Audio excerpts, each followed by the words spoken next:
अच्छा, मैंने अपने लिए बड़े काम ख़राब किए हुए हैं इस स्लाइड पे। तो अब वो उम्मीद है कि मैं उसको बगैर कोई जो स्क्रू अप किए दोबारा मैं कोई उसको ठीक तरीके से जो है ना वो कर पाऊँगा। आप लोगों को पता चल गया कि बी जो है, अगर सॉइल ग्रुप गिवन है तो आपको कैसे जो है ना उसको वैल्यू को फाइंड करके सी की इस फॉर्मूला के अंदर पुट करनी है और कैसे फाइंड करना है। अब अगर आपकी बिल फर्ज सॉइल टाइप जो है वो बी नहीं है, वो सी है, तो फिर क्या करोगे आप? हाँ, फिर आप कैसे सी की वैल्यू जो है वो फाइंड करोगे? तो वो एक ऐसा न्यूमेरिकल था बीच में, मैंने वो निकाल दिया था। तो सोचा था कि उसकी जगह कोई नया करूँगा, लेकिन अब ज़ाहिर बात है कि वो नहीं जो है ना अभी डाल सका उस नए वाले न्यूमेरिकल को, तो मैंने जो है वो ऐसे बोल देता हूँ उसको, ताकि बात समझ आ सके आपको। ठीक है ना? ग्रुप बिल फॉर सी की सॉइल है। ठीक है ना? और have to find you are to find the value of C. ठीक है? कैसे फाइंड करोगे आप? मैं बिल फर्ज बोलता हूँ कि जो आपकी जो है ना वो जो कंडीशन है, क्रॉप कंडीशन है या हाइड्रोलॉजिक कंडीशन है, क्रॉप एंड हाइड्रो कंडीशंस जो हैं वो हैं रो क्रॉप और गुड प्रैक्टिसेस। ठीक है ना? अब आपने फाइंड करनी है वैल्यू ऑफ सी, और आपका जो ग्रुप है वो है सी। ठीक है? अच्छा जी, अब आप क्या करोगे? सी ग्रुप है जी, गुड प्रैक्टिस है 1.09 जी, इसकी जो है ना वो कन्वर्जन फैक्टर इसको हम बोलते हैं, इसकी वैल्यू जो है ना वो दी हुई है। आप क्या पढ़ोगे? फ्रॉम टेबल 4.2 जो कन्वर्जन फैक्टर है दैट इज इक्वल टू 1.09। ठीक है? अच्छा, अब जो ग्रुप बी की सॉइल की टेबल अब दोबारा आपने आना है। ठीक है ना? और यहाँ से बिलफर्ज मैंने क्वेश्चन के अंदर ही, अभी मैंने यहाँ पे दिया नहीं था, लेकिन अस्यूमिंग कि जी assuming rainfall intensity equal to 25 millimetre per hour. ठीक है? अच्छा, अब आप क्या करोगे? अब आपने जो है ना यहाँ से इसकी जो है वो वैल्यू ऑफ सी फाइंड करनी है फॉर ग्रुप बी।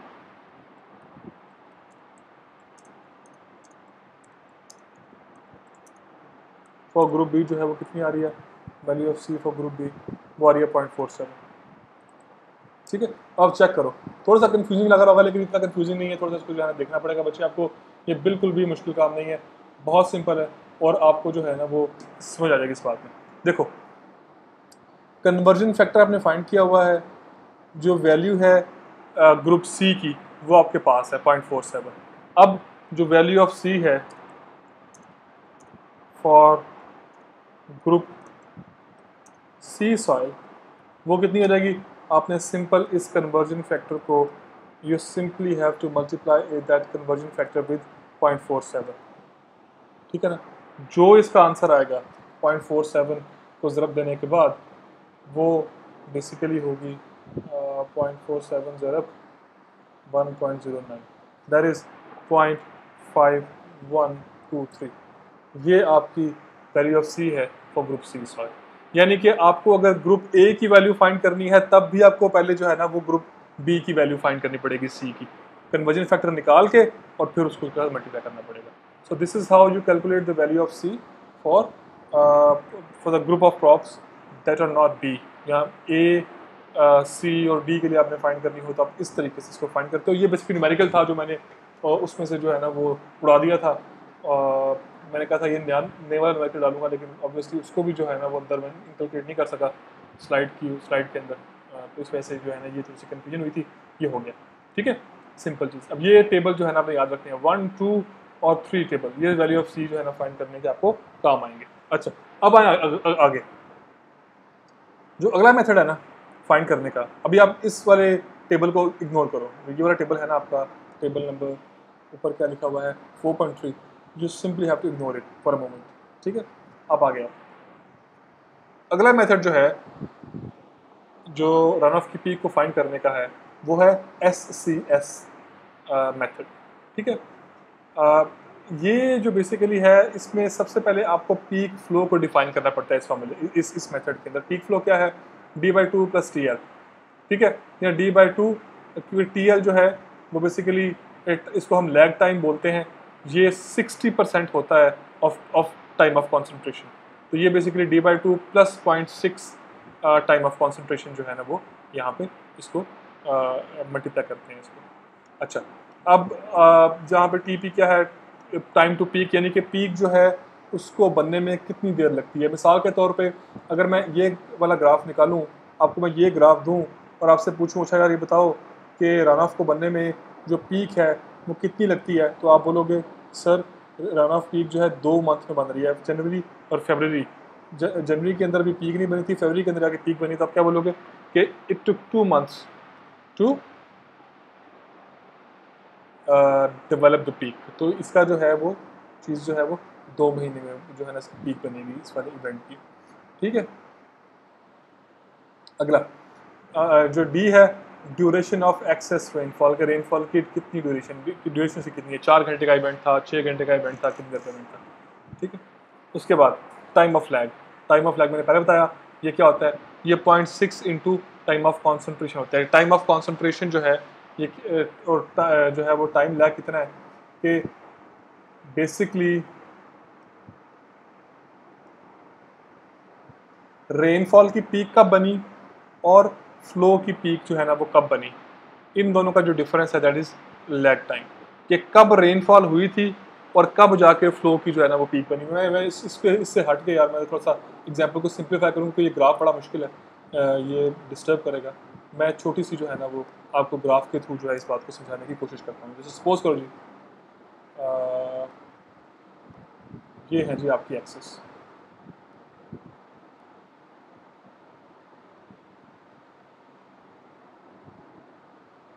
ये आपकी वाई एक्सिस और इसके साथ में ये है जी आपकी एक्स एक्सिस।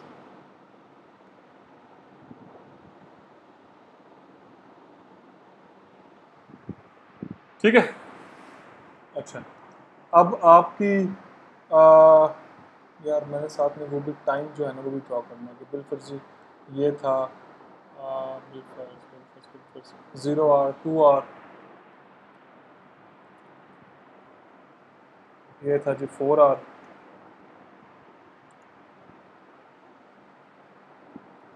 ये था जी 6 आवर,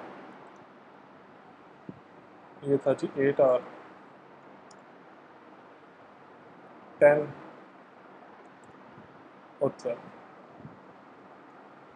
ठीक है, ये 2 आवर की,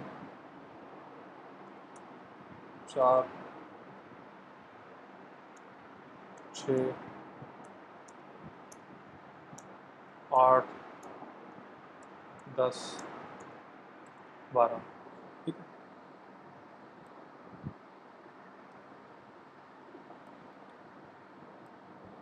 अब जब रेनफॉल हुई आपकी और ये जी रेनफॉल की पीक जो है ना 8वें घंटे में आई और फिर जाके ना आपका फ्लो जो है वो ऐसे इसके बनेगा। ये था आपका प्रेसिपिटेशन का ग्राफ बना, आपका 12 घंटे का जो है ना वो इवेंट था।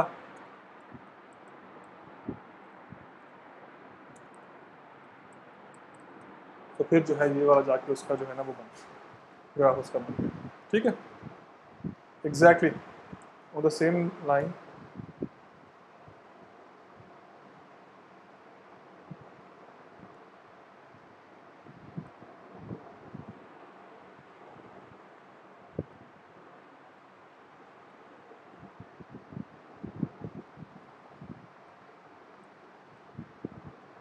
मैं इसमें टाइम बचाना चाह रहा हूँ।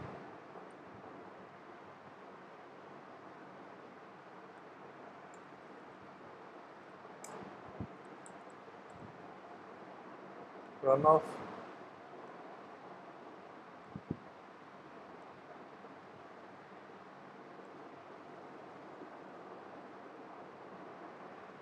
ठीक है,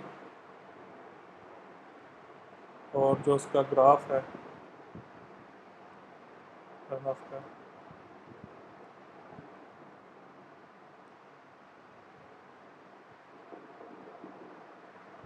वो कुछ ऐसे बनेगी।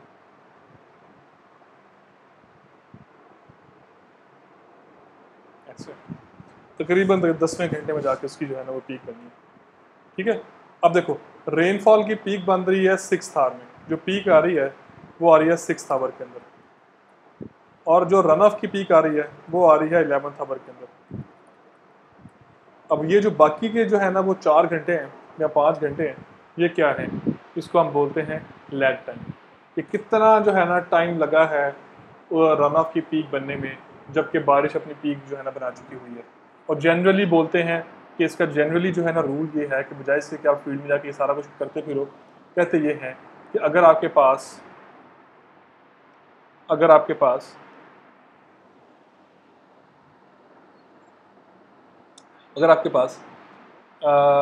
जो टाइम ऑफ कॉन्सेंट्रेशन जो है वो आ गया हुआ है, उसको 0.6 से मल्टीप्लाई कर दोगे ना तो आपके पास लैग टाइम आ जाएगा। सिंपल सी बात, ठीक है। तो इस तरीके से हम ये करते हैं। अच्छा, अब टाइम ऑफ कॉन्सेंट्रेशन जो है वो कैसे फाइंड करना है, जाहिर बात है कि टाइम ऑफ कॉन्सेंट्रेशन आएगा तो लैग टाइम आएगा ना। तो टाइम ऑफ कॉन्सेंट्रेशन कैसे फाइंड करते हैं, simple, L raised to power 0.8 into 1000 over n minus 9 raised to power 0.7 divided by 4407 into SG जो कि स्लोप ग्रेडियंट है raised to power 0.5। अच्छा, अब इसमें जो है ना जो जो T sub C है, ये है टाइम ऑफ कॉन्सेंट्रेशन, ये आवर्स के अंदर आता है।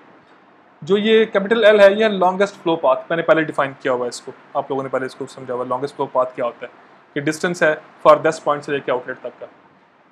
जो ये SG है, ये है ग्रेडियंट, ये स्लोप है उसकी जो है ना वो बॉटम पर। N क्या है, N है कर्व नंबर। ये बेसिकली ग्राफ जो था, ये टेबल जो था, ये बेसिकली कर्व नंबर के लिए था, जिसको मैं गलती से जो है ना उसके साथ में ला रहा था। ठीक है, ये बेसिकली वो टेबल है जिससे आपने N की वैल्यू फाइंड करनी है। तो अगर आपकी जो है वो आपने अपने जो है वो आपकी फैलो लैंड है, फैलो लैंड का मतलब क्या होता है कि उस लैंड के अंदर कोई जो है ना वो क्रॉप वगैरह उगी हुई नहीं है। ठीक है, तो फिर अगर आपकी जो है ना वो फैलो लैंड है और कोई आपकी जो है ना ग्रुप ए की सॉइल है, ग्रुप ए की सॉइल कौन सी होती है, जिसकी जो इन्फिल्ट्रेशन है वो 8 से लेके 12 के बीच में हो। ठीक है, तो फिर 77 आपकी वैल्यू बनती है कर्व नंबर, N की वैल्यू 77 है। ऐसे अगर बी की है, बी आपकी जो सॉइल है तो फिर 86, सी है 91 और डी है तो 94। ठीक है, एग्जैक्टली इसी तरीके से अगर आपकी रो क्रॉप है, स्ट्रेट रो है, जैसे गंदम की होती है स्ट्रेट रो होती है, और आपकी हाइड्रोलॉजिक कंडीशन जो है ना पुअर है, यानी कि बिल्कुल आपने अपनी ज़मीन को मैनेज नहीं किया होगा, किसी किस्म की आपने कंटोरिंग नहीं की हुई, टेरेसिंग नहीं की हुई, तो फिर जो है वो क्या होगा, वो पुअर जो है ना वो उसकी। अब मैं 2 लफ्ज़ इस्तेमाल किए हैं, अब मैं 2 लफ्ज़ इसलिए इस्तेमाल किए हैं कि आई होप कि आपने 2 लफ्ज़ पहले पढ़े हुए हों, पहले सुने हुए होंगे। अगर नहीं सुने हुए तो आपने मुझसे ये पूछना है उसके अंदर क्या कहते हैं उसको, क्वेश्चन आंसर सेशन के अंदर। और जो बच्चा मुझसे पूछेगा, बच्चा मुझसे ये सवाल पूछेगा, मुझे पता है कि मेजॉरिटी में तो आपने जो है ना वो ये लेक्चर सुनना ही कोई नहीं है। जो बच्चा मुझसे सवाल पूछेगा उसको मैं 1 नंबर दूंगा मिड के अंदर, जो उसके नंबर आए होंगे उसमें 1 नंबर में ऐड करके दूंगा उसको। टेरेसिंग और कंटूरिंग आपने नहीं की हुई, 72, 81, 88, 91। ऐसे ही आपने जस्ट अपनी देखनी है लैंड यूज, क्रॉप कौन सी है, स्मॉल ग्रेन है, कोई ज्वार लगा हुआ है, कोई चना लगा हुआ है, फिर उसकी जो है वो आगे से देखनी है कि हाइड्रोलॉजिक कंडीशन कैसी है, फिर सारा कुछ देख के, ट्रीटमेंट वगैरह देख के, हाइड्रोलॉजिक कंडीशन देख के, और फिर आपने जो है उसकी अपनी सॉइल टाइप देख के उसकी वैल्यू को जो है सेलेक्ट करना है इस टेबल में से। ठीक है, एन की वैल्यू आ गई, ग्रेडियंट तो आपको वैल्यू फाइंड करना आता है। तो once you inculcate all those number in this formula you will get the value of time of concentration in hours. जो वैल्यू आएगी वो टाइम ऑफ कॉन्सेंट्रेशन की जो है ना वैल्यू होगी। सही, अब पीक को प्रिडिक्ट करने के लिए फार्मूला क्या है, वो है जी की Q is equal to Q U A Q, where Q is peak flow rate in metre cube per second, Q U is unit peak flow rate. ठीक है, ये क्या है, ये है यूनिट पीक फ्लो रेट। इसकी वैल्यू ग्राफ से आती है, मैं अभी आगे जाता हूँ और उस ग्राफ के बारे में आपको बताता हूँ। सही है, ए जो है simple area of watershed in hectare, और क्यू जो है वो क्या है, वो है run of depth in millimetre. देखो आजकल एग्जाम जो है ना वो ऑनलाइन है, आपके पास से सारे फार्मूला घर के ऊपर पड़े हुए होंगे जब तुमसे एग्जाम आएगा। लेकिन अगर ये फार्मूला ना होता, एग्जाम आपका ऑनलाइन ना भी होता, तो मैं फिर भी आप सब लोगों को ये फार्मूला साथ में जो है वो देता एग्जाम में, कि आप इसको देख के जो है ना वो इसको फार्मूला को जो देख के जो है ना वो सवाल को सॉल्व करो। अगर नहीं जो है ना वो याद तो कोई समझते वाली बात नहीं है, सिंपल यहाँ से देख के भी आप जो है ना उसको कर सकते हो। एरिया जो है वो क्या आ गया, आपको पता लग गया उसका, हेक्टेयर में है उसका एरिया, क्यू जो है रन ऑफ डेप्थ है इन मिलीमीटर। आपने वो वाली वैल्यू लेनी है और फिर क्यू यू की वैल्यू जो है वो कहाँ से आनी है, वो आनी है इस ग्राफ से। ठीक है, यहाँ से वैल्यू जो है ना वो क्यू यू की आएगी, लेकिन उसके लिए आपके लिए पहले जो है ना कुछ क्या करना चाहिए मुझे कि प्री रेक्विजिट्स हैं। ठीक है, आपके लिए कुछ जो है चीज़ें हैं जो आपने जो है ना करनी है पहले, उससे पहले कि आप जो है ना उन चीज़ों को जो है वो वैल्यू फाइंड करो। सबसे पहले आपने क्या करना है, आपने वैल्यू फाइंड करनी है आपकी जो सबसे पहले जो वैल्यू आएगी वो आएगी value of I which is I which is the क्या कहना चाहिए मुझे कि रेनफॉल इंटेंसिटी। यहाँ पे ये मुझे पता नज़र नहीं आ रहा, लेकिन ये आई ए लिखा हुआ है मेरा ख्याल है। अब मैं इसको मैक्सिमाइज करके भी देख सकता हूँ। ठीक है, नहीं नज़र आ रहा मुझे, ये मेरे ख्याल से ये आई ए ही है। ठीक है, मेरे ख्याल से कि ये जो वैल्यू है ये आई ए ही है। ठीक है, उसके बाद नीचे जो वैल्यू है वो बेसिकली है वैल्यू पी की। ठीक हो गया। अच्छा, अब इन दोनों वैल्यूज़ को, इन दोनों वैल्यूज़ को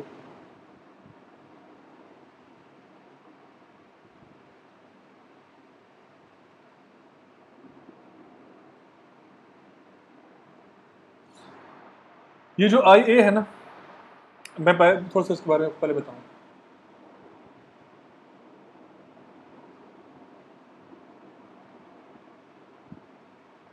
ये दोनों चीज़ें मिला के ना इन्हें हम बोलते हैं कि ये इनिशियल सब्सट्रैक्शन बनाती हैं। ठीक है, ये क्या बनाती हैं, ये बनाती हैं इनिशियल सब्सट्रैक्शन। आपकी मेरे से बेसिकली नंबर बड़े नहीं जा रहे थे, तो मैं जो है ना वो जो बुक है मैंने साथ में वो खोली हुई है, तो मैं बुक से देख के जो है ना आपको बता रहा हूँ। तब मेरे जो है थोड़ा सा आप देख रहे होगे कि स्पीड थोड़ी मेरी जो है ना वो कम हो गई है यहाँ पे। ठीक है, जो एक्स एक्सिस है that is time of concentration, और जो वाई एक्सिस है उस पर value of Q U given है। क्या गिवन है, वैल्यू ऑफ क्यू यू। अच्छा, अब क्यू यू की वैल्यू गिवन है, आपने सिंपल जो है ना वो टाइम ऑफ कॉन्सेंट्रेशन पे जाना है। उस पे जाने से पहले ये जो आई ए ओवर पी है ये क्या है, हम इसे बोलते होते हैं कि ये वो फ्रैक्शन ऑफ रेनफॉल है जो कि रन ऑफ के स्टार्ट होने से पहले हुई है। ठीक है, it is that fraction of rainfall जो कि मतलब कि हुई है जबकि रन ऑफ जो है ना वो अभी शुरू नहीं हुआ, अभी रन ऑफ शुरू जो है ना वो नहीं हुआ था। अच्छा, अब इसमें जो है जो वैल्यू आई ए है, यार मैं लिख दूँ साथ में इसको, बजाय इसके कि मैं जो है ना उस पर लगा रहा हूँ कि उसी में मैंने समझाना है, तो साथ में लिख दूँ जो आई ए है,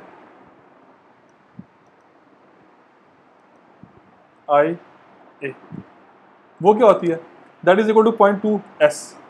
और यहाँ पे एस क्या है, डिफरेंस बिटवीन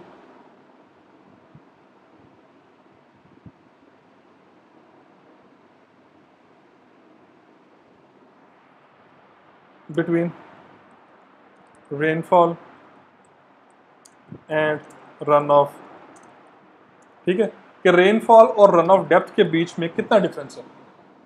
सही है, जैसे मिसाल के तौर पे अब मैं वापस जाऊंगा और ये बेसिकली आई ए जो है ना वो है, मैं वापस जाता हूँ और आपको दिखाता हूँ ये चीज़, ये वाला ग्राफ ज़रा चेक करना थोड़ी देर के लिए कि जी इसकी जो है ना वो मुझे बताओ कि for the month of February मुझे कोई बच्चा बताए कि what is the value of S for the month of February. क्या होगा, ये जी ये 3.3 है, ये 2.8 है, तो जी ऑलमोस्ट 0.5 जो है ना वो वैल्यू ऑफ एस है। ठीक है, 0.5 इस ग्राफ के लिए वैल्यू ऑफ एस आ गई फॉर फेबररी। ठीक है ना, 0.5 जो है वो वैल्यू एस की आ गई। अब इसी के लिए जो आई ए की वैल्यू है वो कितनी बनेगी, 0.2 ज़रब 0.5 ऑलमोस्ट इक्वल टू बनती है कितनी, 0.1 बनती है उसकी वैल्यू ऑफ आई। ठीक है ना, तो ये आपके पास आई ए की जो वैल्यू है वो आई है। क्लियर है ये वाली बात। उसके बाद सिंपल,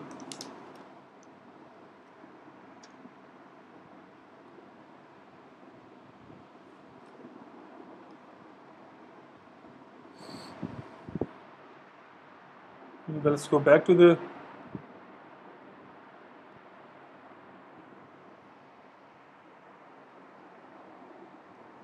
जो सेम ग्राफ। अच्छा, इसको डिवाइड किया हुआ है किसके साथ, पी के साथ।